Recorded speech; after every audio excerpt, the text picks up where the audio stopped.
What's up, everybody? Jack Farr here on behalf of Box to Box Football. Obviously, I am here with James, and we're a little late to it because I think, you need to let the results kind of marinate and know what the future of the competition is. But the Champions League group stage has come to an end, and it wasn't super dramatic. I think there was probably one or two little storylines that stood out, which I think James and I will get into here. But this video is just reacting to our initial predictions here. Now, the way in which we've done it, James and I both had the option of picking two teams that were going to qualify, and if you were to get those teams right, you got a point per team.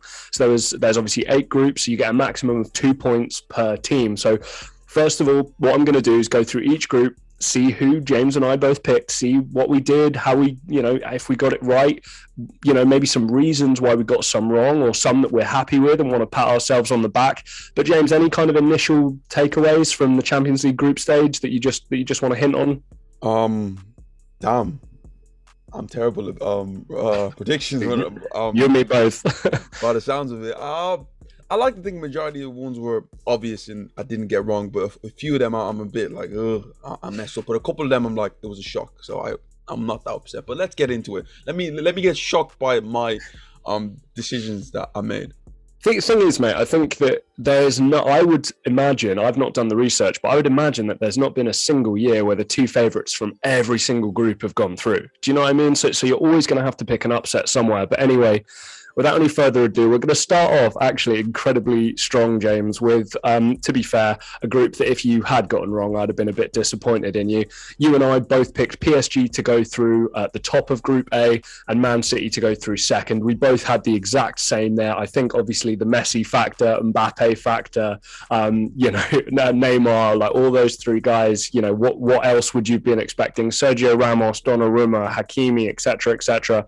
Obviously, we got those the wrong way round. But really, I mean, apart from RB Leipzig, there was no threat to this group, was there? Oh, no. To me, it was just a pick between those two. And I was kind of sanctioned to think, could Man City kind of lose this spot? That's what I was thinking. I wanted to get, take a bit of a hot take or something like that. But overall, right, just the power of them two teams is crazy. But you look at the way, Man City finished on top, and it just hinged on that one game at the Etihad. And, PSG, so disappointing in that game.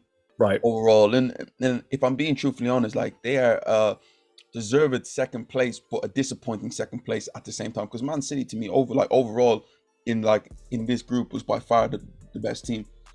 Is there any hint of disappointment if you're RB Leipzig, or do you just say, these two teams are way above? Yeah. Okay. Well, listen, the money spent, everything like that. It's to me, it's not really a contest. No. So moving on to the next one, again, a nice strong start, James. We're 2 for 2 right now, and we're going to go 2 for 2 again. So Group B, we both had Atletico Madrid and Liverpool going through. Same as Group A, though, we did get those the wrong way round. Obviously, this, in my opinion, I don't know about you, but I thought this one was a difficult group. We had Liverpool first, Atletico Madrid second, but then you got Porto and Milan. Your thoughts on that? I mean, we got to have Atletico going ahead of Liverpool.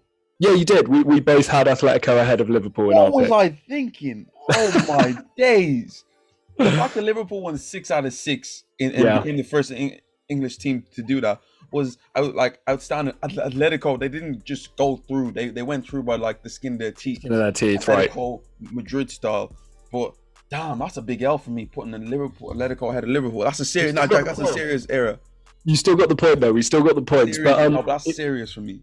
If you're Porto, if you're Milan, any cause for disappointment there? I mean, I'll be honest with you, Liverpool always going through. I don't think that was up for debate, but the way we saw them play, I think if you're Porto or you're Milan, you probably look at a couple of those match days and think, hey, we could have gone through second here. To me, forget about Porto. I think it's Milan that you have to look to. The fact that they had a Liverpool team who made 8 changes, and let's say, I get it, they only played Mo Salah and Sadio Mane, the main two that were in there, and Alisson, but this was it's a second string Liverpool team here, and here's a team in Atletico, AC Milan on top of the Serie A, and the fact that they lost 2-1 to them, it not just shows you the standard of where AC Milan are, but the standard where Serie A is when it comes to Europe. Right. Because you can't have a team dominate the way that they do and go against a second string Liverpool team. Because first of all, this is not the first time this has happened. I remember 2 seasons ago, Inter Milan had the exact same thing where Barcelona already went through, and then they played a second string Barcelona team and they failed to beat them. So this is a thing that seems to be running deep like in like most Italian teams at this moment of time. So you're gonna definitely need to go get that sorted out because they're maybe in danger of one day maybe losing a seed, Jack.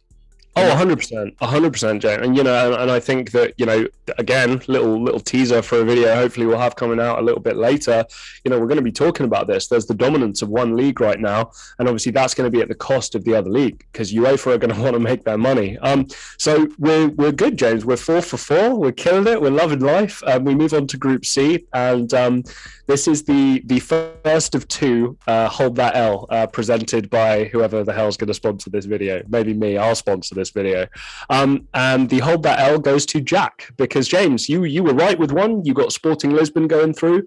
You also picked Borussia Dortmund, who did not go through. I picked Borussia Dortmund, but I also picked Besiktas, who did not get a single point. So I'm going to stand here, I'm going to hold my hand up and call myself the biggest idiot going. I think the Turkish home advantage that we've all seen, the passion of the fans and getting into the opposition on a Champions League night, that kind of went to my head a little bit. So I feel like a bit of an idiot here. You got 1 point out of this group. I got a fat goose egg on this one. You know what it is? I feel like the Dortmund one to me all hinges on the fact that Erling Haaland was missing. And I do believe that if he was fit, it would be a completely different story for Borussia Dortmund. So I might have been actually, because Ajax won like 5 out of their.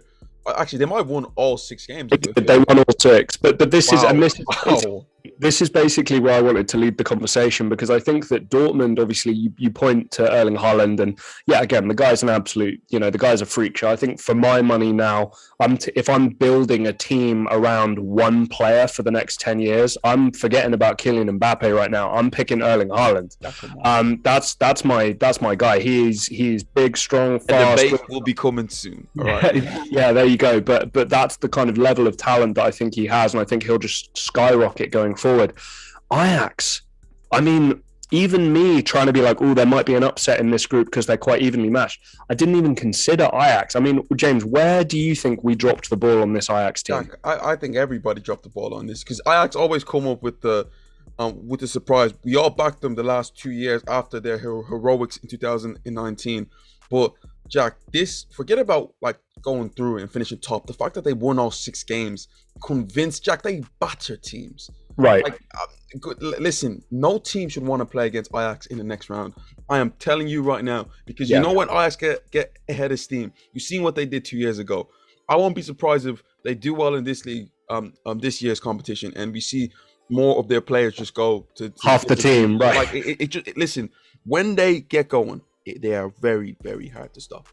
Yeah, and look, I totally agree with you. The Ajax are never going to be lacking of talent. It's just if they have that mental capacity to be able to get it done against these bigger teams, and credit where credit's due, they did manage to do it. And like you said, James, I fully expect them to do incredibly well in the Eredivisie this year. We've seen Erik ten Hag linked with the Manchester United job as well, and a lot of their players as well are obviously going to be available in the summer as they always are. So hold my hand up. Hold that L, Jack, on this one. So we're currently sat. James has got 5. I have got 4 out of a possible 6. So still pretty strong. Moving on to Group D, James, a point each in this one. We both had the exact same. We both had Real Madrid going through top, which they did. But then we both picked the team who came bottom in Shakhtar Donetsk with 2 points to go through as second, making it that we left out Inter Milan. Now, we weren't going to pick Sheriff. Where did we drop the ball on this Inter team? Because I think I know my one.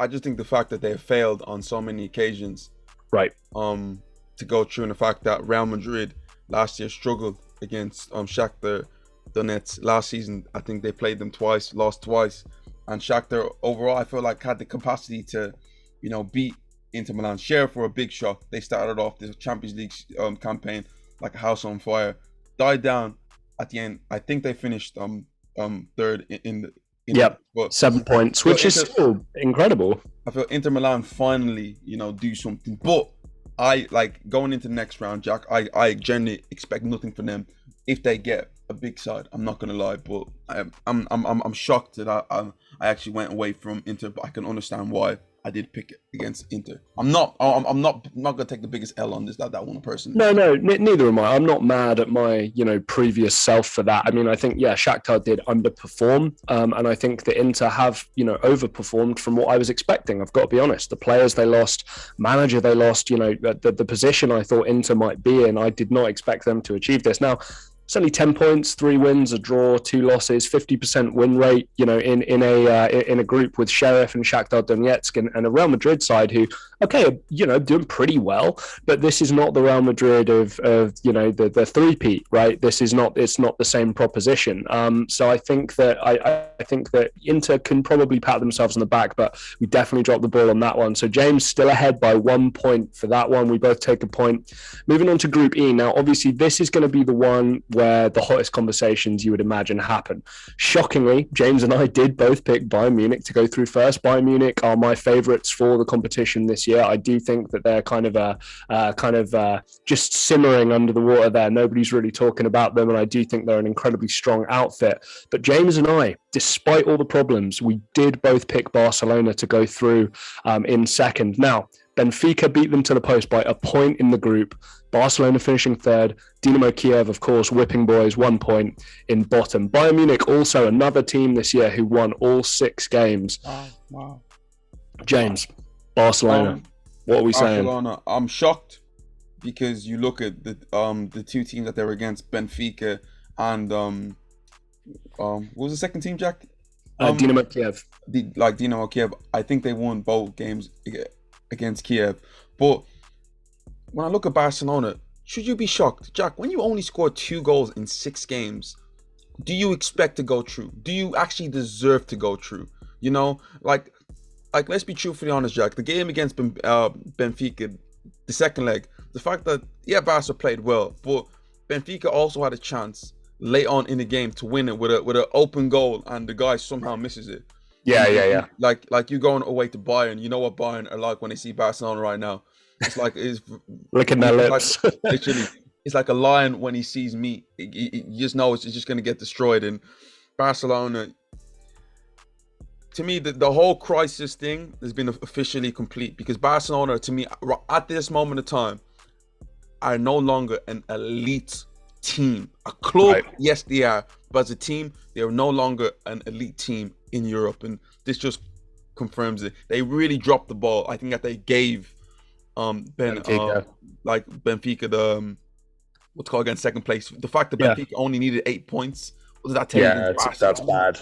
Yeah, I mean, to be fair, Bayern ate up a lot of the points by getting 18. But no, you're absolutely right. They're still under like 12. I know. But like, I think the point you raise is absolutely spot on. Do I think Benfica are fully deserving of going through second because they played such great football and outclassed Barcelona and Dynamo Kiev? No, I don't. I think that Barcelona have not been playing well. I do think the squad quality, manager quality, even I know Jorge Jesus, I believe Jorge Jesus, the Benfica manager, there's talent there, but I think there's more upside surely to Xavi Hernandez and the squad that they have there. So yeah, it's a massive failing from Barcelona, and obviously, I know I've seen it on Twitter. Like maybe we'll go to some Europa League games for Barcelona and see some all stars of West Ham, Barcelona. I'll be there. Right? Yeah, let's see it. So obviously, we both kind of shared the points on that one. James still ahead, but ahead no more, because we're now back up to drawing. We moved on to Group F. So I both had Manchester United going through top. I had Villarreal in second. James had Atalanta in second. So I managed to pick the point back up there on James. James, obviously it did really only come down to one game. And I don't know if you saw the game or if you managed to catch the highlights at any point, but it was a close one. 3-2 Villarreal at Atalanta. And obviously, if you actually look at how the game played out, this was a vintage Villarreal display.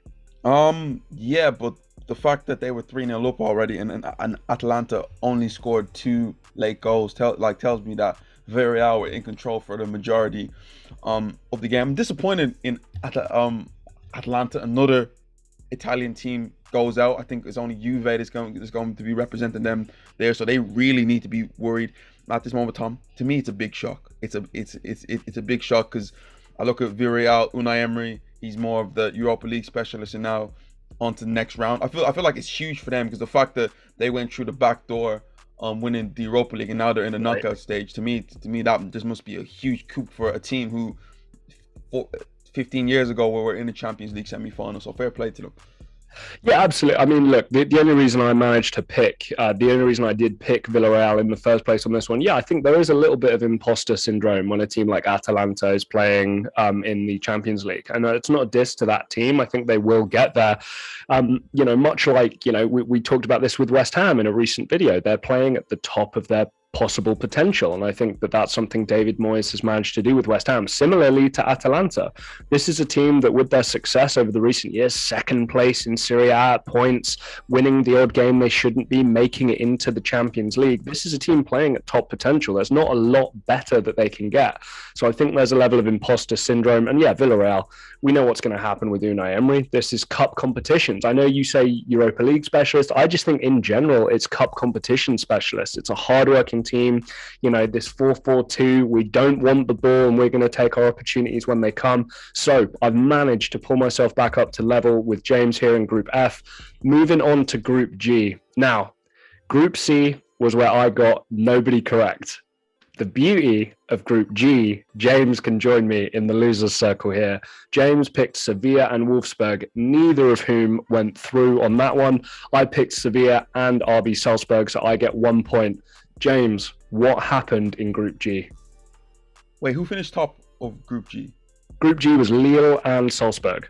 And Lille finished top of the group? Yep, Salzburg in second. I should have knew. I really, really, really, really, really should have knew. Sevilla are a Europa League team. They don't like the Champions League stuff. And to me, that's the biggest shock because they're actually doing quite well in the league. And it's a bit shocking to hear that. That was a group to me that you kind of rolled the dice in it. Because they were all kind of like level teams, like European champions. It wasn't one where it was quite obvious there. I'm disappointed that I missed out on two straight away, but I got to give you your flowers for that one, Jack. You go ahead. I only got one. But yeah, listen. At least you got one. I got a big fat zero there. I'm disappointed in myself, man. True, but to be fair, on this one, James already made the point. The group winners went through with 11 points. That is really not a strong showing for a team that could potentially get 18. You got 10 points for the team in second, 6 points for the team in third, 5 points for Wolfsburg. Goals for and goals against. I know this doesn't tell you the full story, but to me, it gives you a little insight. Lille, goals for. They didn't even score the most goals in their group. Lille had 7, Salzburg had 8, Sevilla and Wolfsburg both had 5, and then obviously goals conceded is much the same across the board there. Fair play to them.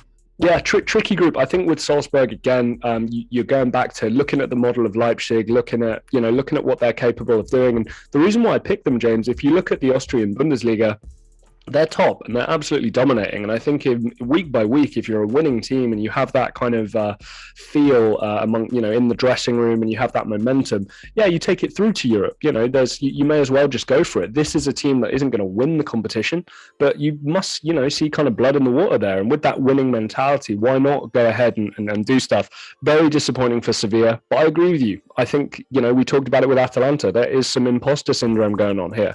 They think they're a Europa League team. They play like a Europa League team, and I think they are actually going to be in the Europa League. And Jack, you know what happens when they get to the Europa League. But Spanish teams. I feel like if you're this group right now, every other group's going to be looking at that group and just pray that I hope I get. Hopefully one of them's me. Like generally, if you're Chelsea, if you're a Man City or a Liverpool, PSG, you want one of them guys. So, Wolfsburg, disappointing, but we'll move on to Group H. James and I both picked Chelsea top, both picked Juve in second.